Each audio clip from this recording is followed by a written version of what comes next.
So good afternoon, everyone. Can you hear me? Hello. We can hear you. Okay, great.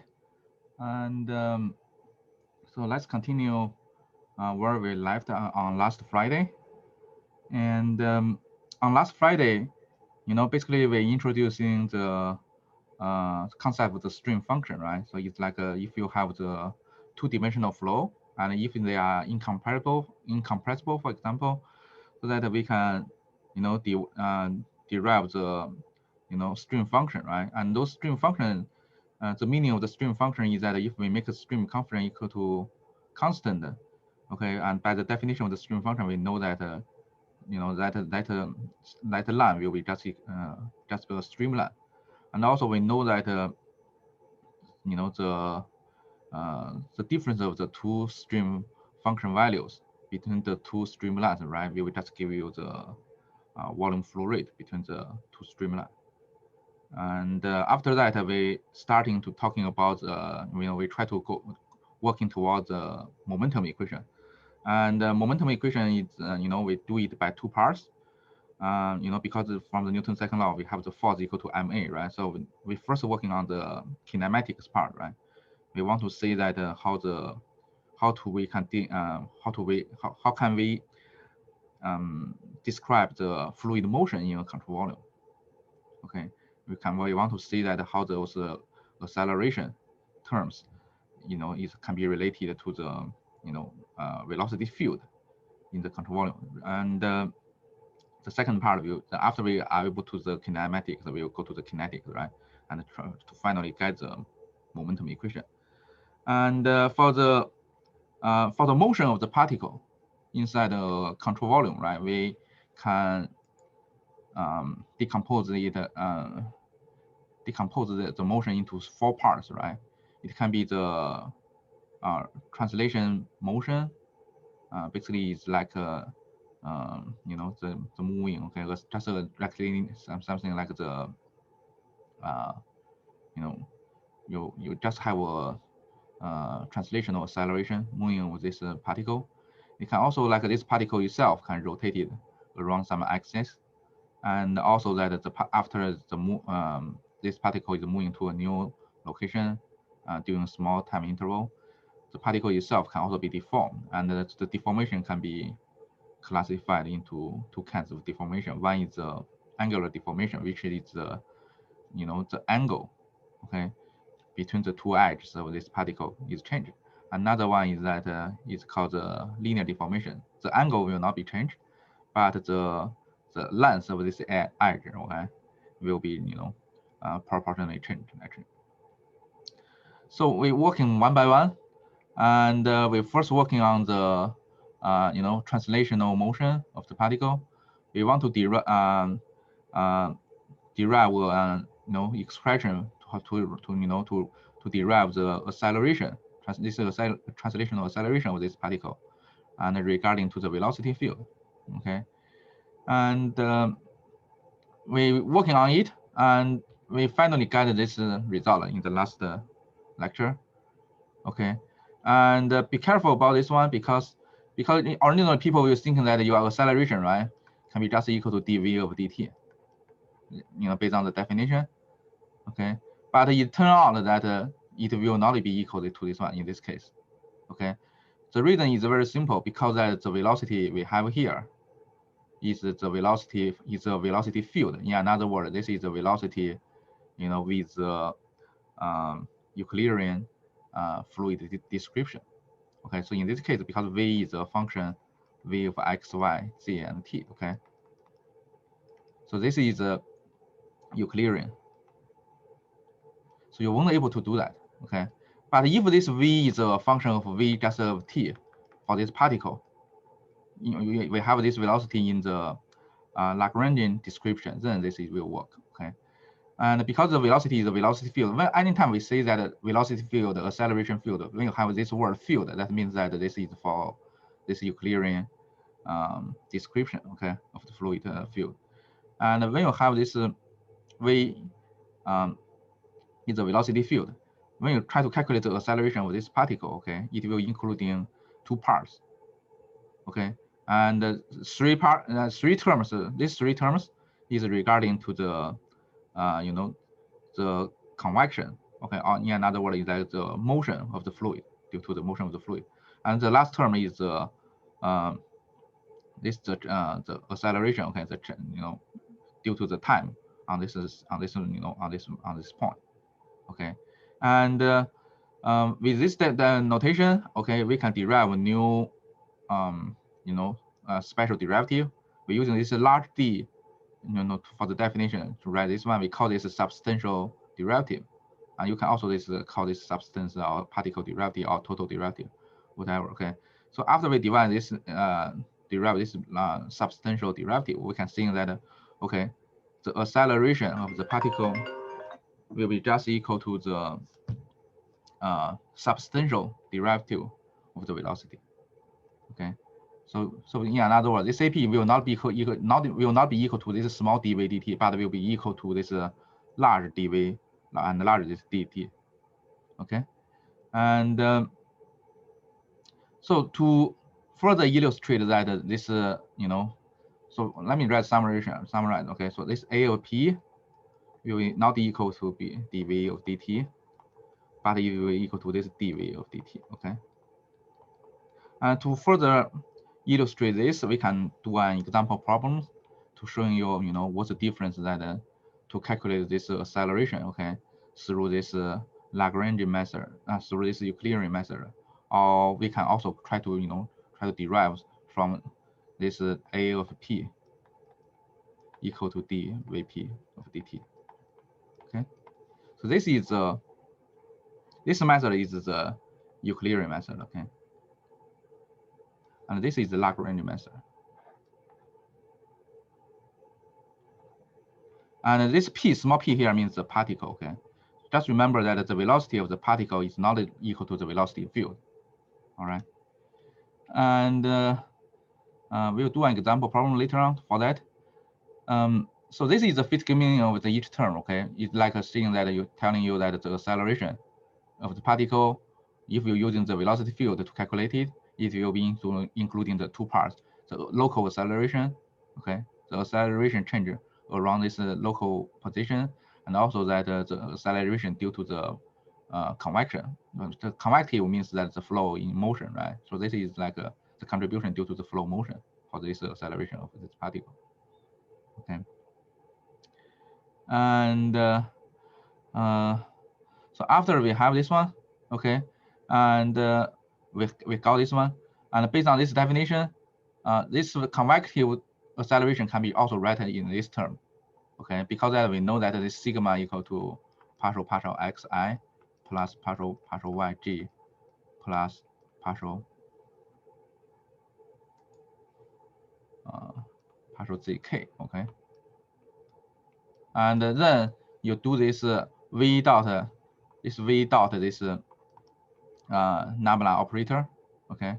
So basically means that you have this you know, u of I plus v of g plus w of k, right? And a dot with this one, dot this sigma, dot this nabla.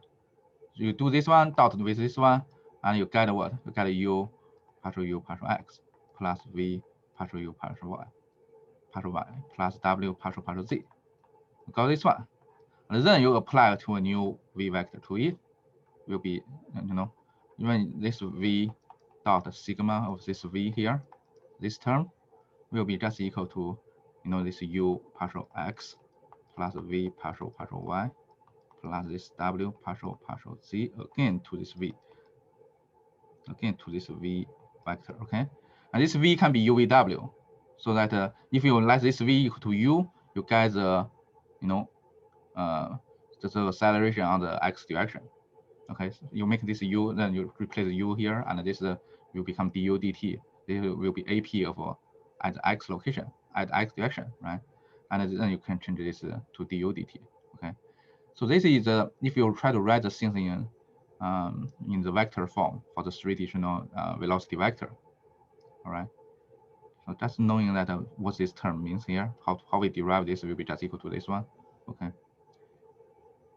So this is the vector form of this substantial or total, here you call it total, okay, substantial derivative or total derivative or particle derivative. Okay, we have many names for it. And why we need the vector form? Because that if you remember what we did for the mass conservation, right, in the early of this chapter, we're saying that if you can write the equation in the vector form, it will become independent on which coordinate system you use, right? If you try to convert it back, okay, to the coordinate form, the component form, okay, which simply just using the different notation for this nabla, okay, for different kind of coordinate system. So it will be similar things here, okay. The reason we write this this translational particle acceleration in this vector form, okay, it's just because that if we can write this form, this equation can working for many kind of coordinate system, and such as, if you're working for the rectangular coordinate system, it will also working on the rectangular cylindrical coordinate system, okay. And so after we have this one here, we can, for the rectangular coordinate system, we can write it in the 3-component form, okay. It will be just equal to, so the x direction of the acceleration can be calculated by this one. The y acceleration, y direction acceleration can be calculated by from the v, total derivative of v, and the z direction acceleration can be calculated from the this total derivative of w. Okay, and similarly, okay, because this gradient operator, right? How we write this gradient operator in the cylindrical coordinates is also given earlier in this chapter. Okay, you can find it from your previous note, and you're just using this, after you replace this nabla operator, okay, with the cylindrical form of it, okay, and you can also derive that what's the component, form of these accelerations on each, r direction, theta direction, and z direction in this cylindrical coordinates. Okay, so this will be the, how you calculate the acceleration. Okay, this is translational acceleration in the component form inside of cylindrical coordinates. And remember that how you get this, right? You just simply let, replace this nabla operator, okay, with this nabla operator in the cylindrical coordinates, okay, and then you can, do the similar derivation from what I did here, okay, and you can just get that, what's the component form for the acceleration in the cylindrical coordinates. All right. So in summary, okay, what we did here is that, if you want to calculate the translational acceleration of a fluid particle from a velocity field, okay, you have to using this substantial derivative, or also called total derivative, okay, and the special thing of this derivative, because that it will include in 2 parts of contribution. The first part is the local acceleration. The second part is the, acceleration due to the flow motion, which is also called the convective acceleration. Okay, and we can also write this in the, because the velocity field is a vector, right? So we can write it in the vector form, and we can also write it in the component form. In the vector form, if we're using this, if we write this convective acceleration using this, nabla operator, so we can make this convector form working for each for many coordinate systems, right? So this is what we did here. All right, and go back to the very original point of this part, okay, and we see that because we're using velocity field, right, rather than using the particle velocity itself, okay, and that's why we have this complicated, we have to use the total derivative rather than using the direct derivative, okay, and we have an example problem for it, okay. Please read this problem first.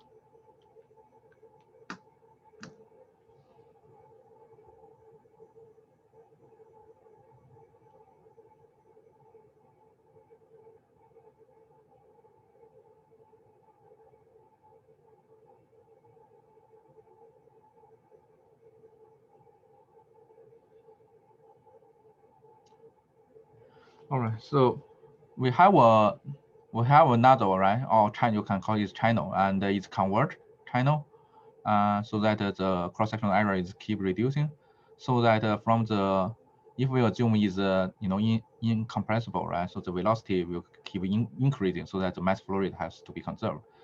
And for these cases, okay, the velocity is given by this equation here, as a function for x, okay. So from here you can see that the larger the x value will be, the higher the velocity will be, right? Because your cross-sectional area is reduced. And the question here is that, since the velocity is not a constant, right? So that means that the fluid particle will keep accelerated. So, from the x equal to 0 to x equal to L. And the question is asking us that how to calculate this acceleration for the particle moving from this x to 0 to this x equal to L. So we have two ways to do it. Okay, we can starting from the Eulerian method we got earlier. Okay, using that total derivative. We can also using the Lagrangian way, so that try to calculate the v of p from this v, so that we can know that a of p will be dvp of dt. Okay, this is the Lagrangian way. So first, let's starting from the Eulerian way. Okay, and we know the velocity field. Okay, you see that this velocity is only a function of x, right? So its velocity determined by the local spatial. So this is the velocity field. Okay, and for this one, okay, if we just substitute to that total derivative, okay, we can just directly calculate the acceleration of this particle. Okay, and this total derivative we write in two parts: local acceleration and the convective acceleration. Okay, and you substitute this value here. This v1 is constant. Okay, and so this will be u here.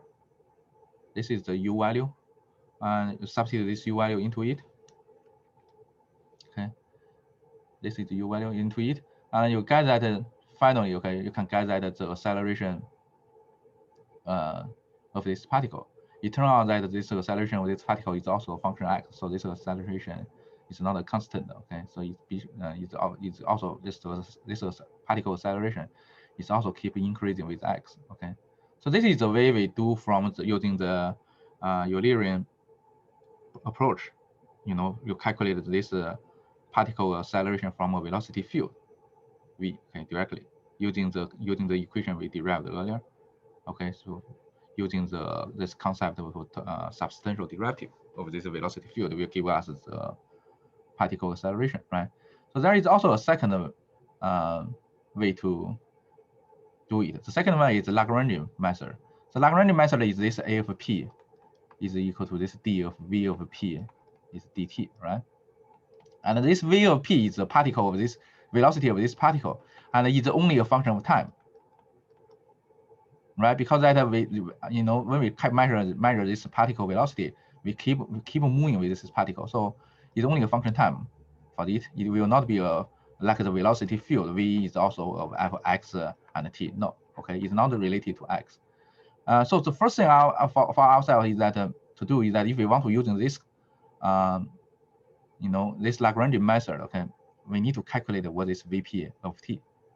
Okay, the particle velocity, the velocity of this specific particle as a function of time. Okay, to do that, we can just starting from the correlation between the position and the velocity, right? Because we know that this u velocity is equal to this one. Okay, and this is a given one, from the problem. And we also know that this Vp is equal to dxp dt. Right. So by this way, we can calculate the xp first. Okay. So this is dxp. This is the location of the particle. Okay, at a time. So xp is also a function of time. Okay. And so dxp over dt give us the velocity of this at that time, right? And you substitute and this velocity, okay, it will be given by this value, and this. So the problem is that if you want to use this velocity, this is the velocity field, remember, and so if you want to using this in this Lagrangian way, okay, you have to replace this x with xp. Okay, because right now you do not know that at the, at a moment of time, right, what this x will be. You do not know that for this particle. Okay, so this xp is unknown. Okay, so you need to change this. After, let's assume that at t at t equal to this time. Okay, at time equal to t. Okay, we have this vp, we have this xp, we have this ap. Okay, both as a function of time. Okay, so you substitute this xp to this Lagrangian velocity field, Euclidean velocity field. Okay, and you can using this to get the velocity of this particle at the time. You can get the vp of t. Okay, so by this way, okay, you get an ordinary differential equation. Why? Because that from here, okay, this xp is a function of time. You do not know it. Okay, and you can solve this ordinary differential equation, by do the integration directly. Okay, you just put all terms related to this xp to one side, and put all the terms related to time to the other side, and then you do the integration. And by this way, you can calculate it. Okay, the position of this particle, okay, which is only a function of time, is given by this way. Okay, and from here, then you do d of dt. Okay, you do the time differential for this position of the particle. You get the velocity of this particle. This will be the velocity of this particle. It's only a function of time, right? And that's why we added this p here, because it's not a velocity field. It's the particle velocity. As also as a function of time only. And then you do, because now is this this velocity is only a function of time, right? So then you can just directly do the derivative on the time. You get the acceleration of this particle. Okay, just do the d up dt, and you get this one. Okay, it will. So this will be the result of this particle acceleration. Okay, as a function of time. And if you're looking at our previously, okay, this is the result we get from the Euclidean method, right? It's giving us that the acceleration of the particle as a function of x. And this is where we get from the Lagrangian method, right? It's giving us that the acceleration of the particle itself is only a function of time. Okay, and so this is giving us a of xp as a function of time, and this is giving us a of xp as a function of x. And although they have the different form, okay, but because we know that this xp is also a function xp of time, right? We know that we can replace, okay, we can know correlation between xp and t. Okay, and so you can see, you can show like if we know the time t here, right? If we know a specific time of t, and then we can calculate xp first. And if you substitute that xp from here, you get the result. Or if you use the time directly into this equation, get the result. The two results will give you the same value. Okay, and another way to prove is that is the answer to the second question, right? So what is this acceleration at the beginning and end channel? Okay, you can starting from the first solution results. You just make this x to 0 and x to L. You can get the acceleration from the beginning inlet port and outlet port. You can also that calculate that what is the time required for this particle to move from the x to 0 to L, and make time equal to 0 will be the inlet. You get one result, and then after you calculate that time required to move into XL, you put the new time to this equation, you will also get the second result, and you will see that the two results, the two methods, give you the same result. So this is a way we're using that Euclidean equation we get from this one. Okay, and this is we're using this Lagrangian equation, and you will see that it gives the same result. Okay, and this example problem basically showing you that the different way, okay, to calculate the particle acceleration. Okay, and you can from here you can see that we have these two ways, right? This Eulerian way and Lagrangian way. And if we know the velocity field already, okay, and it obviously the first method is more simple, right? You see that the first method we just directly, after you know this velocity field, right? You directly using this total derivative, you can calculate the, acceleration with this particle as a function for, location. Okay, and that is why is that in the fluid mechanics, okay, we prefer to use this Eulerian description as we mentioned earlier in the chapter 1, because that after you can mathematically, okay, it's more simple. Okay. All right. So do you guys have any question here?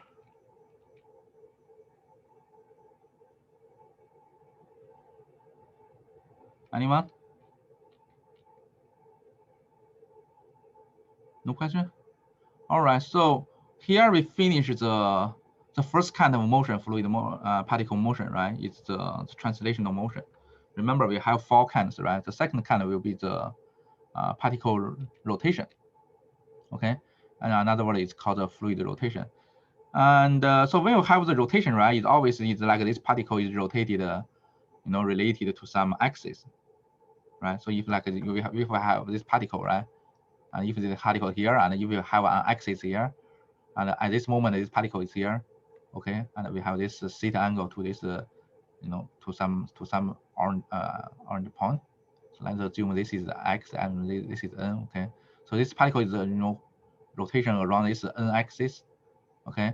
And at second moment, this is t equal to t1, and t equal to t2. So this particle may be moving to here, okay. And also this if we have this phase here, this phase will twirl into here, okay. And we'll have a new theta here. And for this rotation around an axis, right? We also can determine that the speed of the rotation by using the change of this theta angle here, right? The rate of this change angle. So we define angular, the rate, the angular rotation rate, right? We can define omega equal to theta dot. Theta is d theta dt, right? Which means that the faster this rotation will be, the larger this omega or this theta dot value will be. Okay, so this is how we usually define the rotation, a particle rotation on some axis. Okay. And in the 3-dimensional flow, okay, we can also decompose the, the rotation of the particle, the rotational motion of the particle into 3 parts, into this 3 parts. So this is so will be this is this rate, angular rotation rate, right? Omega, that's theta dot, but it will become a vector, and it can be decomposed into 3 terms. The first term, omega x, is the angular rotational rate about the x-axis. So this determines that how fast this particle is rotating about the x-axis, right? And the second term will be, angular rotational rate about the y-axis, showing you that how fast that this particle is rotating around the y-axis. And the last one is how fast the particle rotating about the z-axis. Okay, so in another word, okay, this omega here, we also make it a vector.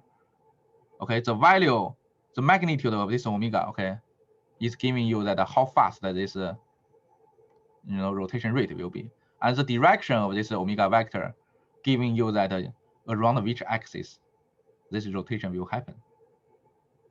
Okay, so that's why we can write this omega into a vector. Okay, and we also can write it, decompose it in this component form, right? We can write it in omega x, omega y, omega z. Omega x means that your rotation is happening in the yz plane, right? So that the rotation, so that is rotating about the x-axis. And this omega y means that your rotation happens in the xz plane or zx plane. That's why it's rotating about the y-axis, right? And that omega z is the most common things you'll see in our regular problem, is that we're rotating on the xy plane, right? So this is x, this is y, and this is z, Okay, so we rotating. This rotating motion is happens on this xy plane, but you know it's about this z-axis. All right, and we also have a direction about the this rotation notation. Okay, that's the conventional way is that because we want to make this you know, we always using the right hand rule, right? So by convention, so that we usually make the counterclockwise rotation at the positive value for the omega. Okay, for example, if you have this omega z larger than 0, right? If you have the omega z larger than 0, so if you have x and if you have y, that means that your rotation is in this way. You know, you are rotating in this way. Okay, and if you have this omega z smaller than 0, that means that your rotation is clockwise. So it will be rotating like this way. Okay, so we also have a direction for this you know, rotation notation. Okay, counterclockwise means positive value, and clockwise rotation means negative value. Okay, and so here we have this rotation, right? You remember that this rotation omega, right, is coming from the, you know, how the rate changes this theta angle, right? You know, regarding to some reference line here. Okay, so assume that this is theta equal to 0. Okay, so this is theta. How fast this theta dot will be? Okay, but in the fluid, right? Because now we want to study that how the rotation of this fluid particle will be. Remember that you know, when we do the decomposition of the fluid motion, okay, so is that after this particle is moving, become to this kind of shape after a small interval, right? It's like this fluid particle is also rotated with, you know, with some angle here, right? How we determine this rate d theta dt or omega from the velocity field? Because we know that this omega is also happening because that's the velocity, right? Because the flow is motion, moving. How we calculate this omega? Not, you know, because not from theta, okay, but from the velocity field. This is our next task, okay.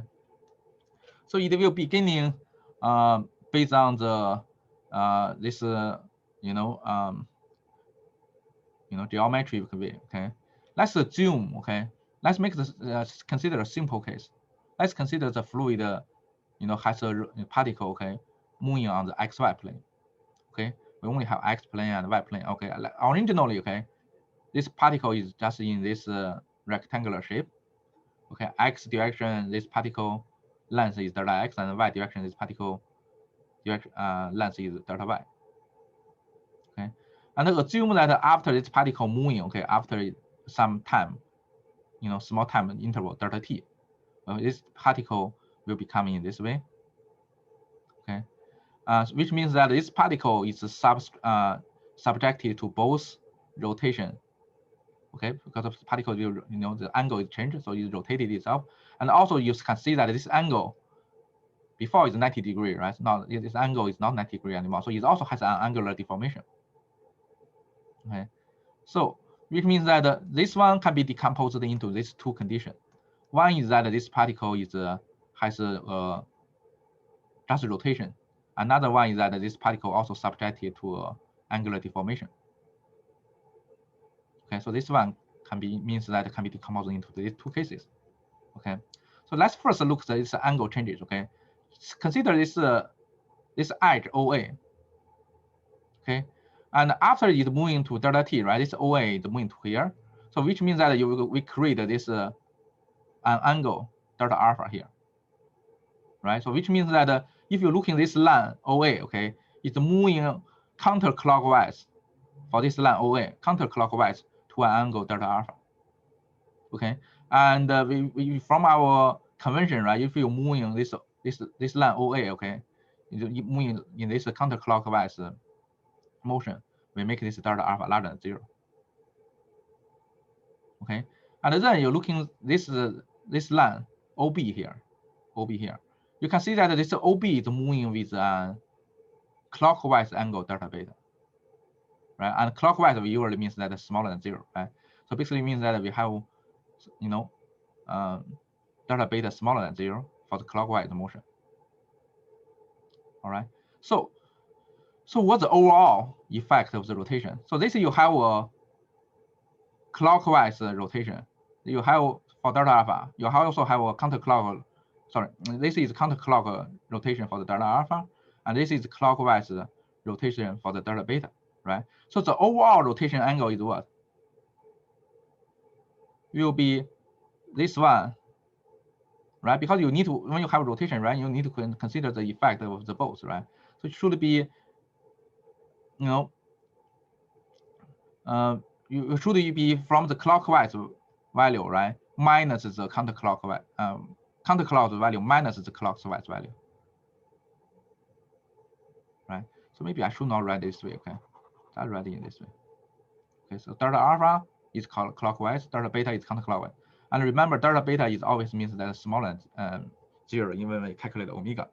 And remember omega is what? Omega is change of the theta, right? So this is one theta, this is another one theta. Okay, the overall theta changes will be just delta alpha minus delta beta, because this delta beta is smaller than 0, right? So after, because delta beta is clockwise, so that has to be a minus sign here for it.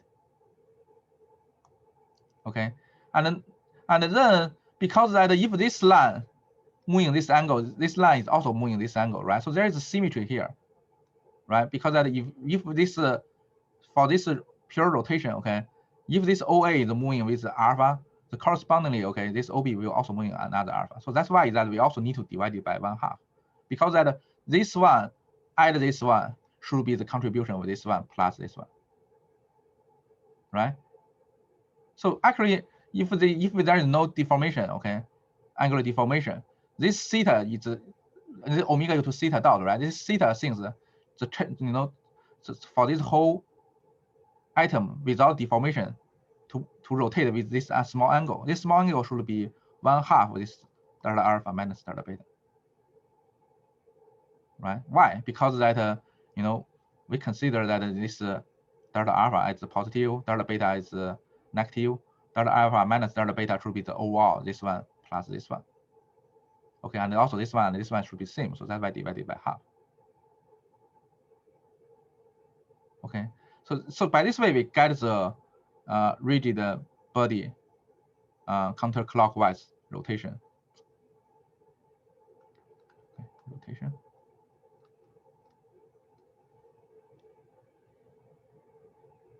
All right, and so this is for the, because we decompose this into two parts, right? One is the rigid body rotation, and another one is the angular deformation, right? The second one, we can also take a look at the angular deformation here. Okay, so we have this delta beta, right? And we know that this delta beta, the contribution, this angle, okay, from this delta beta, this part is the contribution due to the rotation. Then there must be some part left, this angle change due to the angular deformation. Okay, and same thing, okay, this delta alpha is overall angle change for this line, right? And we know that part of this delta alpha, this value, is due to this rigid rotation, and the remaining part will be just will be contributed to the angular deformation. So that this delta alpha minus this 1/2 delta alpha minus delta beta, this delta alpha minus 1/2 delta alpha will be the remaining part. That remaining part, which is equal to this one, 1/2 delta alpha plus delta beta, because we just calculate from here. So this part, remaining part, will be the contribution of this angle change for the angular deformation. Similar things you can for this delta beta, okay? So this delta beta minus this contribution, minus 1/2 delta alpha plus delta beta, and you get this minus 1/2 delta alpha plus delta beta. So this is the clockwise, right, angle changes contribution to the angular deformation for this particle. So this is the counterclockwise angle change contribution for that angular decomposition. Okay, and so because that this one is try to do the clockwise, right? Try to make the deformation in this way, And this one, although it has a minus sign, but this minus sign is simply means that it's counterclockwise, right? So that this one we try to make the deformation in this way. So the overall deformation, because both this way and this way from these two sides is try to make this shape more skewed, right? More skewed, so that the overall contribution for this angle changes, for this angular deformation should be this one plus the absolute value of this one, right? The absolute value of this one plus the absolute value of this one. So you add them together, the absolute value added together, you will see that, okay, the total angle, the change of angle will be delta alpha plus delta beta for this angular deformation.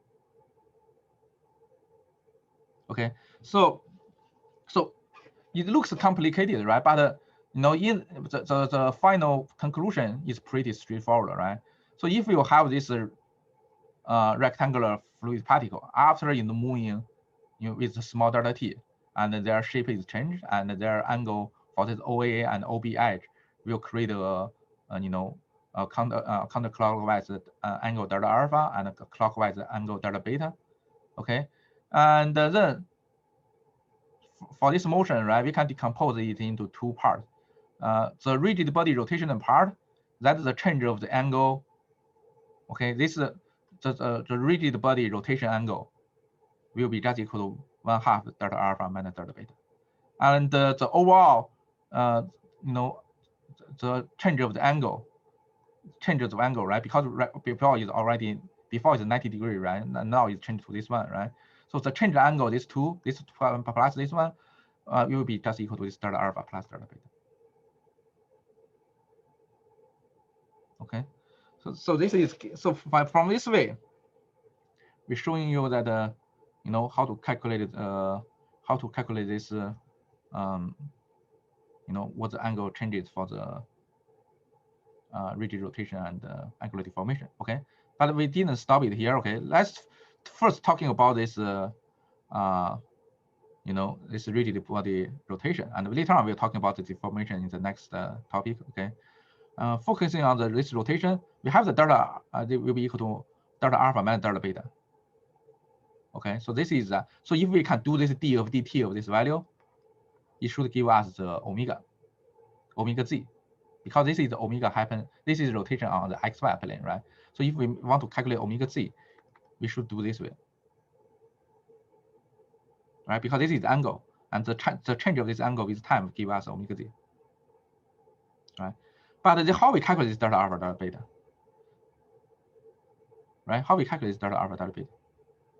So how we first let's consider that so let's assume, okay, for this O point, right? If they have the velocity u and v, this is the velocity at this O point.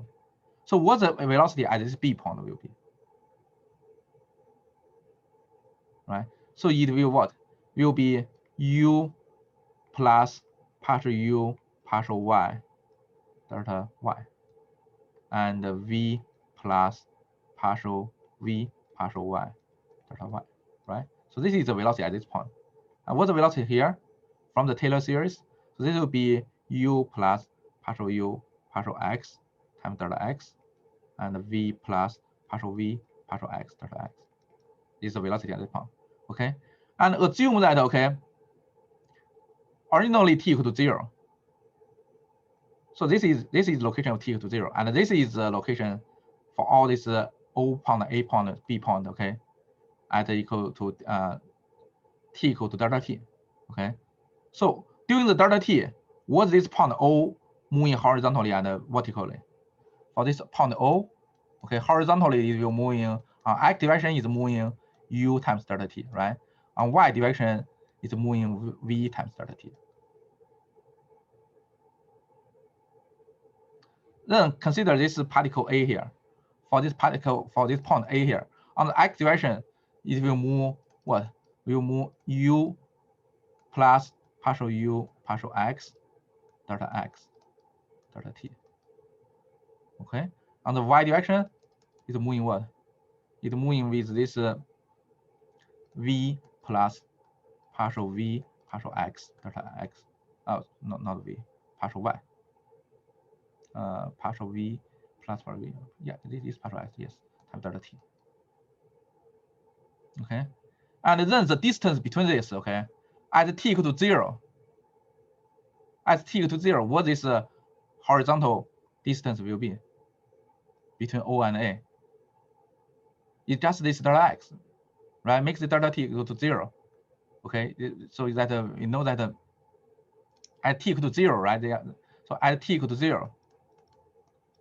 Okay, so we know that the distance, this is O, and this is this point A point here, this is delta x. And at t equal to delta t, what do we have? Okay, then you just on the x direction, what this delta x will be using this value minus this value.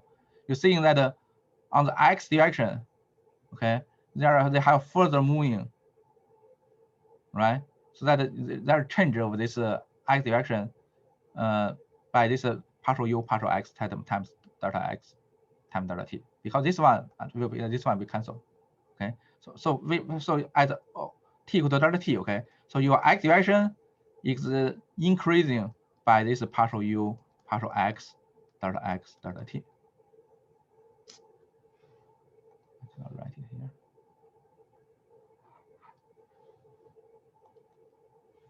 Okay, so at t equal to delta t, okay, so your x direction is further increased with this partial u partial x delta t for this point, for this A point, and on the y direction is also increasing with this partial v partial x delta t. Okay, so if you draw this line here,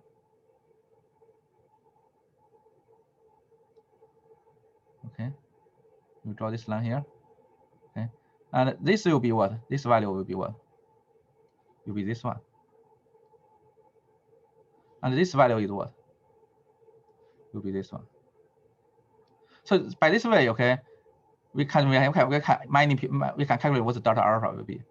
Since we assume when this delta t go to small, okay, if we make this delta t go to small, this alpha will also delta alpha will also be small. So that is, this delta alpha value can be just equal to using assume this will be arc length, can be equal to this value divided by this value.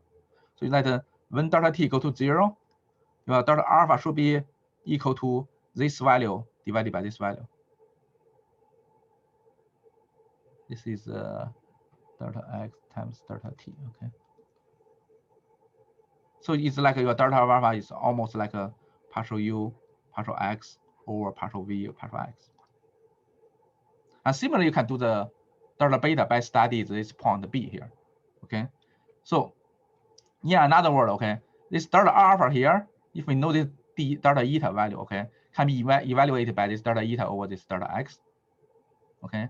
And this delta eta, how we calculate this delta eta, the change of this eta, is that it's the y location of this B point, this A point, sorry, at the delta t minus this y location of this A point at the original value. Okay, and similar for the beta. So by this way, you substitute this correlation here, this delta eta to here, you can calculate delta alpha.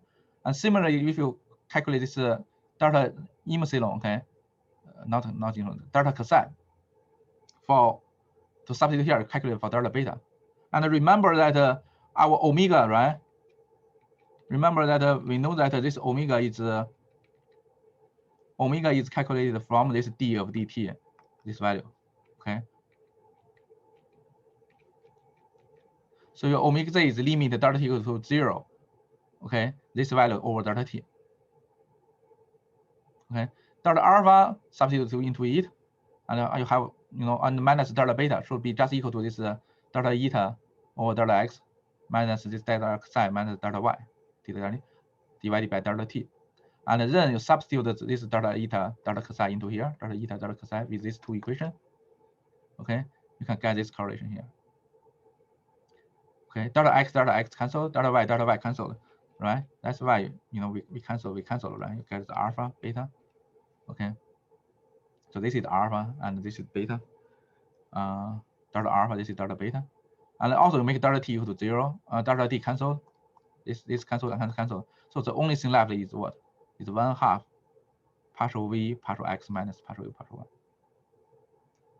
So it's telling us what? It's just telling us that your omega z can be calculated from the velocity field, which is equal to partial v partial x minus partial u partial y. Okay, all we did here is that we try to calculate it is try to calculate how to calculate this z direction angular rotation rate, right, from the velocity field. It's showing us we can calculate from the velocity field.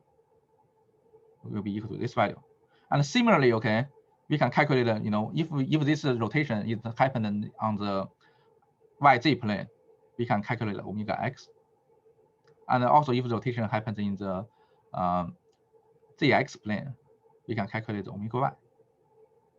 Okay, it's showing that how to calculate the velocity field, how to calculate this omega components from the velocity field. And how we do that, we just follow from this geometry, geometry correlations here, right? We know that this is delta alpha, delta, because all this is coming from this, we're showing that this omega should be d of dt of this value, this r, this theta value, change of the theta, right? And how we represent this delta alpha, delta beta. This delta alpha, delta beta is calculated from this delta eta or delta x, delta psi or delta y, and delta eta, delta psi is based on the change of the velocity, right? Because that we have the velocity here, and from the Taylor series, you can get the velocity of these 2 points, and then you can knowing that after delta t, how this 2 point is moving to which location, then you can calculate this delta eta and delta psi for it. And so the final result is this. Okay, so if we write this in the vector form, omega equal to omega x I times I plus omega y times j plus omega z times k. We write this back to this vector form.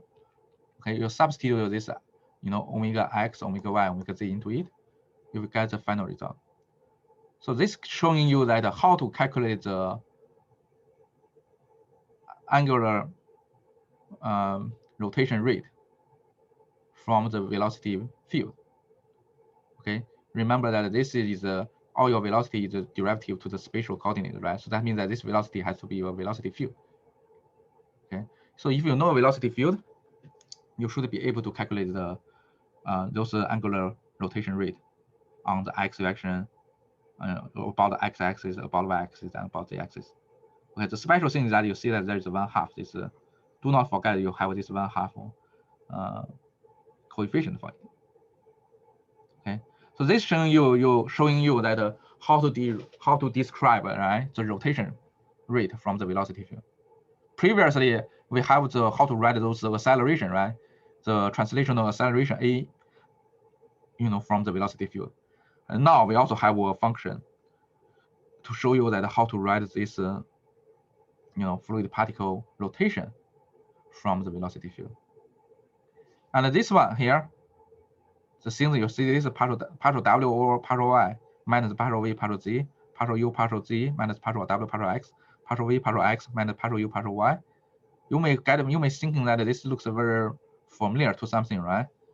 And the reason you feel like it's familiar is because that this can be written by this curve operator. The curve operator basically means that the vector cross product. Okay, so if you're using this nabla operator, cross product with another vector, velocity vector, okay, you can write it in this form. Okay, this nabla is read by this partial x, partial xi, right? Partial yg, partial zk, right? And this v is decomposed in the vxi, vyj, and vzk. And if you write this out for this, cross product between this nabla and velocity vector, or you can just call this is the curve of this vector, the curve of this velocity. You will see that this one is the same term you have inside this bracket term. This inside this bracket term, this one is the same thing you see here. This one times this one times this one minus this one times this one will be just equal to the first term, right? And similarly, this one times this one minus this one times g is the second term, and this one times this one minus this one times one for this k is the last term. Okay, so in other words, we can just directly write that omega in this vector form. Okay, the angular rotation rate, omega as a vector. Remember, this omega is a vector. Okay, will be equal to 1/2 times the curl of the velocity field.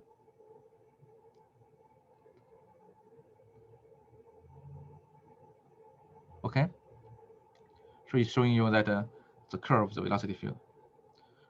So from here, so if we have a velocity field, right? If we do this, cross product between this nominal operator and the velocity field itself, or in another way, we call this curve of this velocity field, and then you divide it by 1/2, we can get this angular rotational vector for this flow field. Okay, and so what is this flow? What is kind of flow with rotation looks like, right? And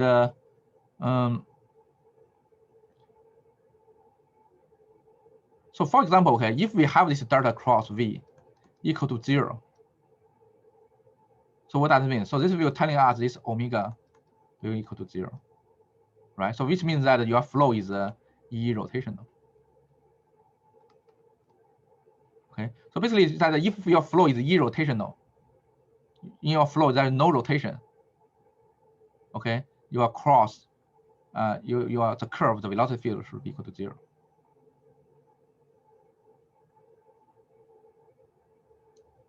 All right, and there's one special thing that we need to be realized. Okay, remember that when we define this rotation, right?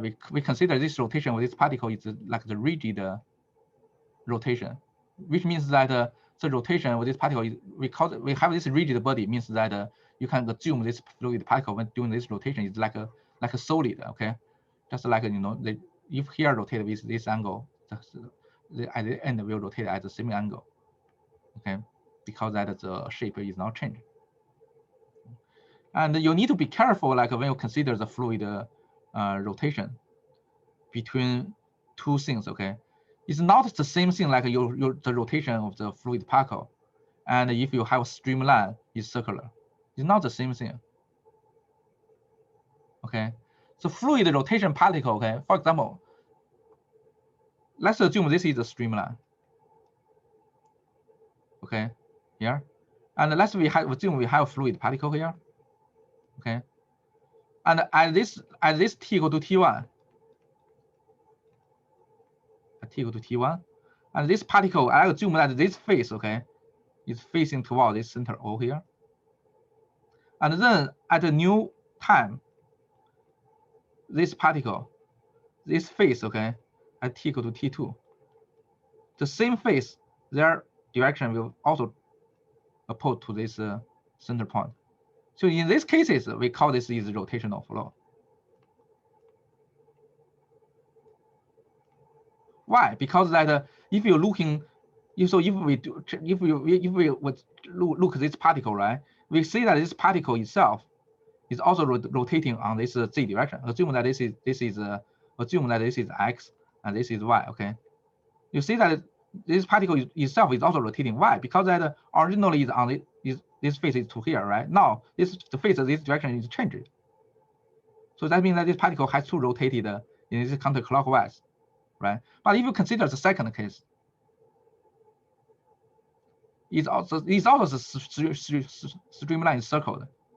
Okay, so originally this particle is like this. This face is going up. Okay, after it go to another time step, this face is also going up. So which means that even though the streamline is circular, and the path line, okay, for if it's steady state flow, the path line is circular, but for this particle itself, they didn't rotate. Because that if you look in the face of this particle, it's always going up, right? You're not changing the direction, you're not rotating on the z direction. So for these cases, your omega z equal to 0.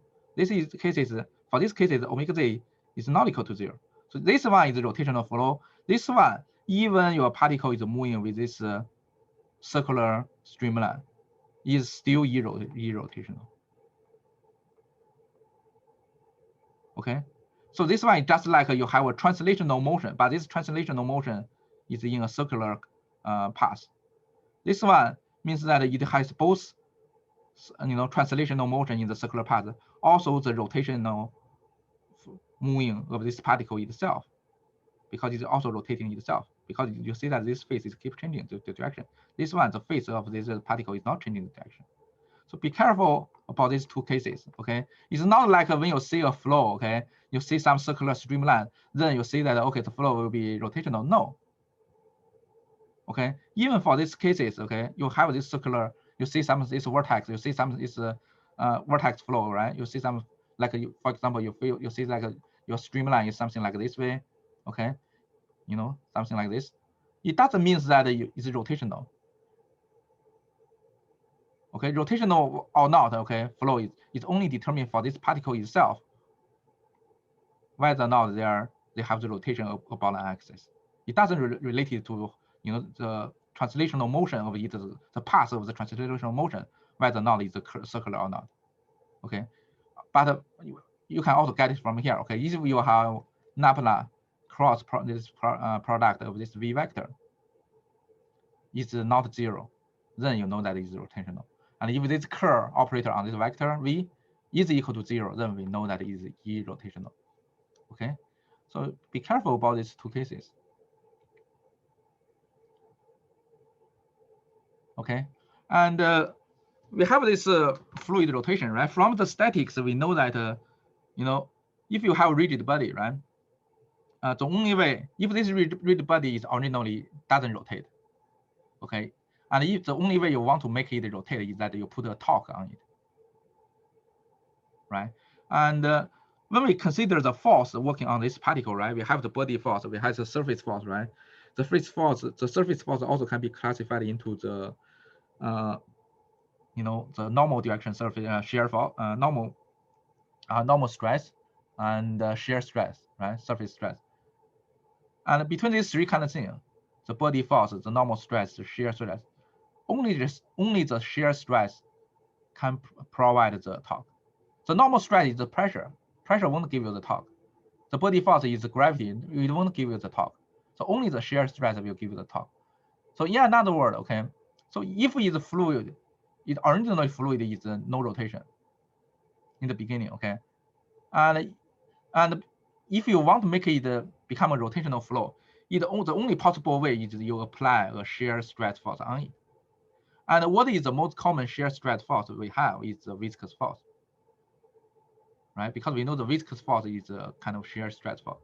So usually, okay, if you have your flow, okay, when we talking about, that's why is that usually when we talking about when we say a flow, it's rotational flow, okay, and and the originally the flow, if the original flow is not rotational, but we make it rotational, this is only possible for the viscous flow, because only the viscous flow you can have the shear stress,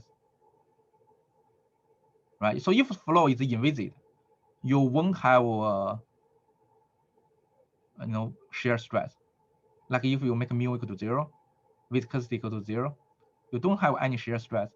You won't have shear stress means that you won't have the torque. You don't have torque, which means that you cannot change the angular momentum, right? So that you cannot make the if the flow is originally not rotating, you cannot make it rotating. Or if the flow is originally rotating, you cannot change the velocity, this angular velocity of the rotating. Okay, so that means that so this rotation is closely related to the shear stress. Okay, this is the things you need to know. Okay, and for the rotation, this omega, right? This omega is what? Omega basically is the d theta dt, right? I mentioned before, right? It's the change of this rotational angle over the time, right? And for the if we're using omega, we have a factor 1/2 for it, right? But sometimes people do not like this 1/2, okay? So that they define a new parameter, okay? The new parameter basically just make it 2 of omega vector, so that this will be just the curl of the velocity itself, and we call this psi, and this one we call it vorticity. Okay, in this textbook, we're using this symbol as a vorticity. In other textbook, is like to using omega as a vorticity. Okay, they are the same thing. Okay, basically omega will be curl on this side here will be the curl of this velocity vector, and it will be equal to 2 times omega. Okay, make sure you understanding that this vorticity and this angular rate of the rotation. Okay, they are not the same thing. They are the difference by a constant by 2. Okay, vorticity equal to 2 times omega. Okay, they're not the same thing. But vorticity, sometimes we like to use vorticity because that vorticity is just equal to the curve of the vector, so that we can get rid of that 1/2 things to make the equation look simpler. Okay, and the last thing for this rotation behavior is that we can also derive the how to calculate this omega or vorticity from the velocity field in the cylindrical coordinates, right? Because that we know that omega equal to 1/2 sigma, 1/2 nabla cross the v, right? And we know that this vorticity equal to cross v. And if we want to calculate these two values for the cylindrical coordinates, you need to know that how to write this the curl operator in the cylindrical coordinates. And for the cylindrical coordinates, the curl operator for the velocity field is written by this way. It's given, okay? So that you know the velocity field, okay? We know that the vorticity, if you want to calculate the vorticity, okay, for the cylindrical coordinates, so this will be the omega r. This will be the omega theta, and this is the omega z. But not omega. So this is 2 omega r, 2 omega theta, 2 omega z, because that we have this 1/2 things, right? But this will be this vorticity on the r direction, vorticity on the theta direction, and vorticity on the z direction.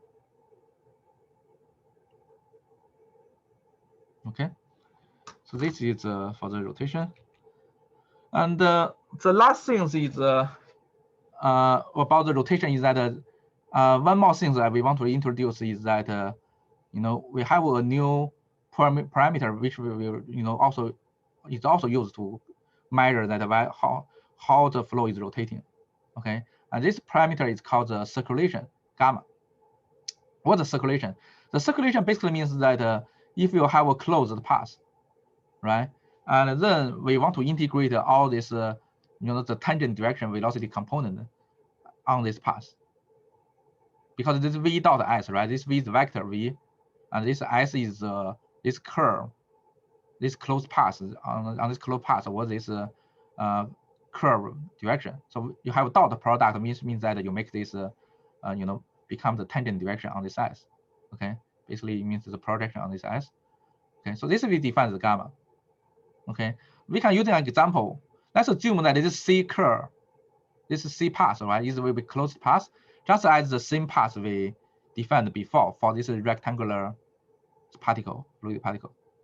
Not rectangular, the rectangular path. Okay, let's assume that we have the U here, we have the V here. Okay, and then at this A here will be U plus partial U partial X and type delta X, right? V also change become V plus partial V partial X delta X, right? So let's try to do this circulation calculation. So basically is that on this, so we just need to add the contribution, this V dot ds on all these 4 curve, right? From this curve OA will be this is the tangent direction on this curve will be the U. Okay, so we have the U, and times this length will be delta X. So this will be the contribution from this curve. And then we go to the second one. The second one, the normal, the tangent direction will be the V direction, right? And we know that at this point, the V direction will become V plus partial V partial X delta X. This is from the Taylor series. So that the contribution, this one should be this value times delta Y. Okay, this value. And then from C to B, right? From C to B, then the tangent direction will be U. So that we know that the U will be U plus partial U partial Y delta Y. So this is also from the Taylor series. This is the U velocity on this curve. But now be careful because now we are from the C to B, not from the B to C. So basically is we from the X to delta X to X equal to 0. so that you have to times the delta minus delta x when you do the integration, right? Because this is u direction velocity and this is the x direction velocity. They are 180-degree difference because your integration from the right to left. So you have minus sign here for this one, and the last one is from the b to o. Okay, so this is for the delta y become negative value, but on this one is for the v, so minus v delta y. You add them together, you get what? You get this one, partial v partial x minus partial u partial y delta x delta. So what's this one value v? This is just that cosine z. So this is just the vorticity of z, right? So in another word, okay, it's telling us that the circulation integration, okay, integration velocity not inside, okay, but on the curve, on the boundary, on a closed path, okay, on a closed contour, also another way, okay, velocity times their closed contours, and this is contour direction, will be equal to what from here? Will be just equal to 2 of omega z times dA, right? So this is dA, this is omega z, right? Or this vorticity at z. You know, with the 2 omega z, you can write it in the vorticity form. So this will be the vorticity of the z, dA. So if you look this one, what this is? This is a contour integration. This is the closed contour integration, and this is the surface integration, right? Because this is the integration on delta x to delta y, right? And so you change from a contour integration to a surface integration. The way you do it is that you simply change this v vector to the curve of this v vector, and this is called the Stokes theorem. Okay, Stokes theorem basically means that how you can change from the contour integration to the surface integration.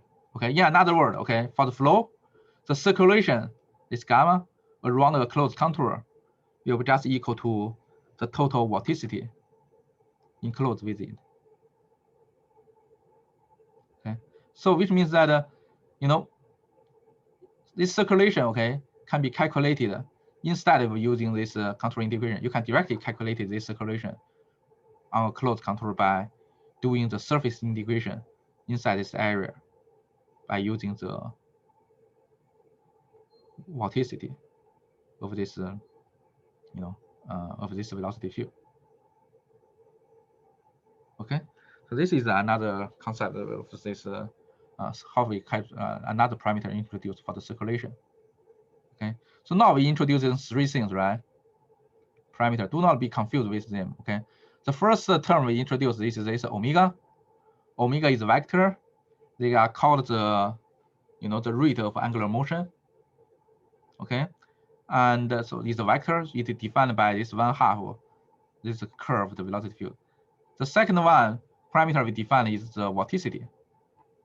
Vorticity is also a vector. It's simply 2 times omega, and it just is the curve of the velocity vector. And the last one we define is called the circulation, and circulation is a scalar. This is not a vector. Okay, this circulation is scalar. Is the velocity, you know, the integration of the contour integration of the velocity on a closed contour, and it can telling you, showing out that it can be just equal to the, you know, if this contour is in the xy direction, right? So we will just equal to the surface integration of the z direction of the vorticity on this surface, on this area enclosed by this closed contour. Okay. So this is how we, just some mathematical description on how we describe this rotation motion. Okay. And we have 5 minutes left. So maybe we should leave this example problem in the next class, okay? Because I do not want to rush it. And basically, this example problem showing you that the 2 things I mentioned before, right? These 2 cases. This one is like a, you know, it's circular path, right? But it's a rotational flow because that the particle itself is rotating. And this one even is a circular path. You know, the particle itself it's not rotating. Okay, that's a similar thing. These two pictures showing you. The first one is rotational flow, because that you see that this angle here is always toward to the center. Okay, so that this fluid particle is rotating. But for this one, you know, although the flow path is circular, right? But if you're looking at the direction of this particle, it always is the same direction. It all, you know, this direction won't change. So this is still rotational flow. Okay, and so we'll have more details about this one in the next class. All right, we are talking about this example in the next part.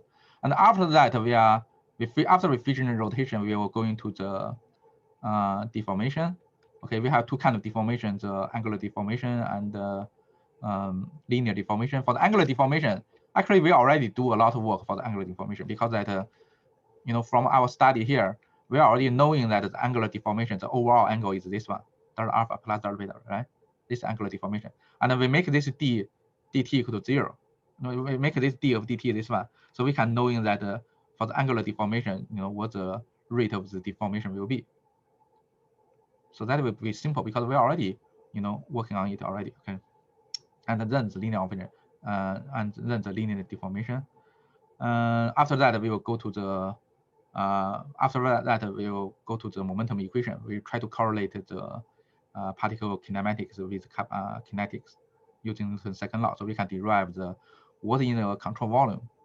Okay, what this differential form of the momentum equation will look like, and the result will be the Euler equation for the incompressed flow, and Navier-Stokes equation for the viscous flow. Okay, Euler equation for the invasive flow. Okay. Do you guys have any questions so far before I finish today's lecture?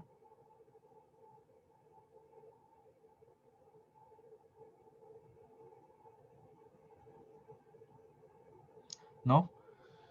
Okay, so also I want to let you know that you know, today, before the end of today, I will also assign a new assignment. Okay, assignment number 4.